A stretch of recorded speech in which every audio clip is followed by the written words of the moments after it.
Welcome students. In previous lecture, we discussed about importance and scope of chemistry. We should be aware of the materials around us. What is the composition of different materials and what proportions are required for their formation. So in this lecture, we will discuss what kind of materials are present around us.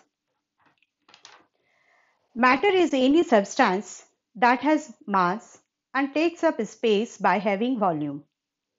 Generally, we use mass and weight without much attention to their scientific definition. But the words do not mean the same thing. The difference between mass and weight is that mass is the amount of the substance and weight is the force of gravity that acts upon that mass. All physically real objects are called matter. All matter contains various elements and chemical compounds. You are also aware that at the Earth's surface, matter exists in one of the three physical states like solid, liquid, and gas.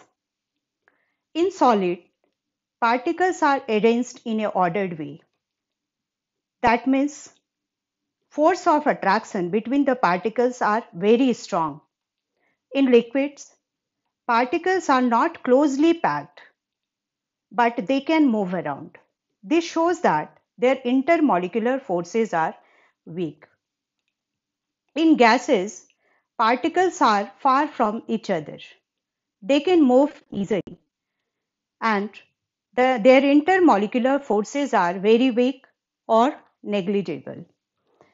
Here you can see through this arrow when temperature is applying or when temperature increases, the particles vibrate and changes, and when it gets more energy, the particles move far apart from each other, and by applying pressure, it gas changes into liquid and liquid changes into solid.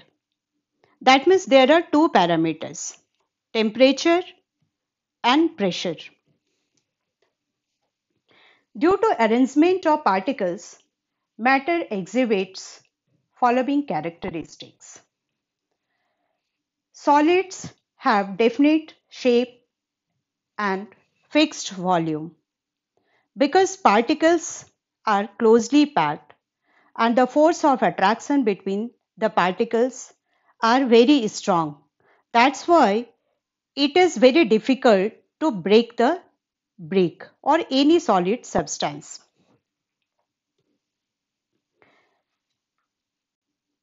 In liquid, they have no definite shape, but they have definite volume. And liquid takes the shape of the containers. When we take 100 ml of water and when it is poured into another glass, it takes the shape of the glass, and when again it is placed in another jar, it takes the shape of that jar. This shows that liquids take the shape of the container and liquids can flow easily because their force of attraction are weak. In gas, particles are far from each other and their intermolecular forces are very weak, or you can say it is or it is negligible. Gases have no definite shape and no definite volume. Gases can be compressed easily because here in this picture you can say that gas particles can move in any direction because their intermolecular forces are very weak, and gas molecules are in constant motion. When it gets heat, they exert pressure.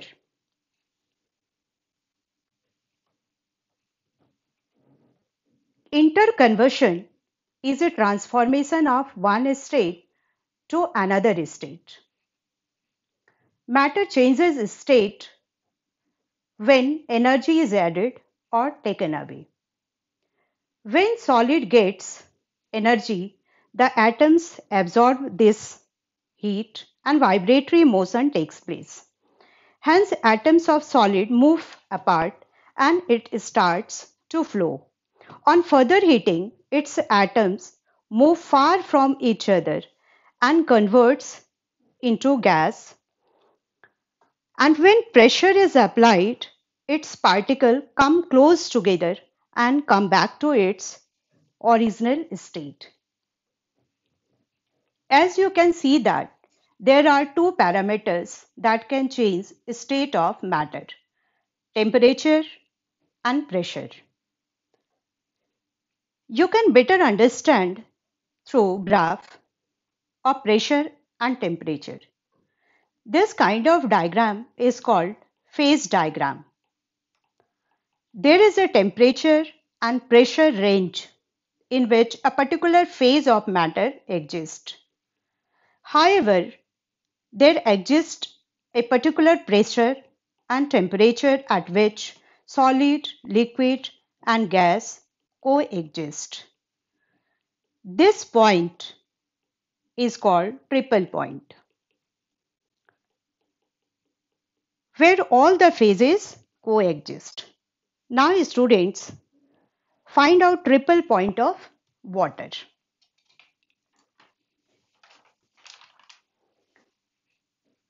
Matter is classified as pure substance and mixture. Pure substance is further classified as element and compound. Mixture is classified as homogeneous mixture and heterogeneous mixture. Let us discuss one by one. Pure substances are made up of one type of atom or molecule. Atoms are the basic unit of matter that have the properties of an individual element, whereas molecules are formed by two or more atoms held in a fixed arrangement. Generally, element is made up of one type of atom, but in some elements, the atoms exist as molecules containing two or more atoms of the same type. For example, chlorine is made up of chlorine molecule and it is formed by the combination of two chlorine atoms. Phosphorus is made up of phosphorus molecule which contains four phosphorus atoms bounded together.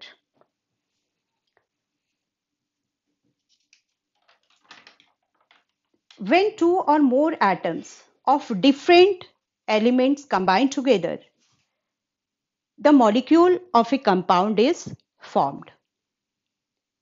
And compounds are substances that are formed by the combination of two or more atoms of different elements. But their proportions or their ratios are always fixed. And compounds are always formed by fixed ratio by volume or by mass. And the properties of a compound are entirely different from those of its constituent element. For example, hydrogen, when combines with oxygen, it forms water. That means one molecule of water contains two atoms of hydrogen and one atom of oxygen. Here, hydrogen and oxygen both are gases. When they combine together, water, that is liquid, is formed. Hydrogen burns with pop sound. Oxygen supports in combustion, but water acts as fire extinguisher. This shows that the properties of compounds are entirely different from those of its constituent element. And the constituents of compound are not separated by physical methods like filtration, handpicking, and distillation. A mixture is a combination of different things that are not chemically bounded. In chemistry, mixture is a substance containing two or more elements.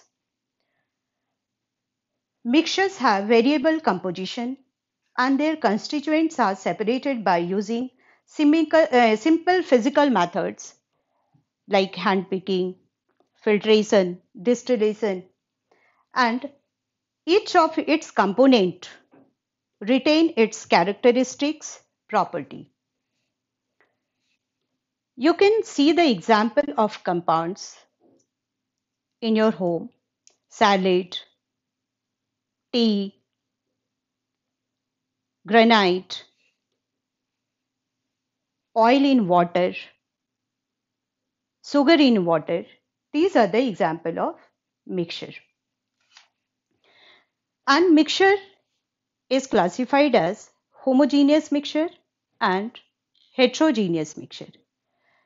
Homogeneous mixture have uniform composition and appearance throughout. Whereas in heterogeneous mixture, they have no uniform composition throughout. You can see the example oil in water.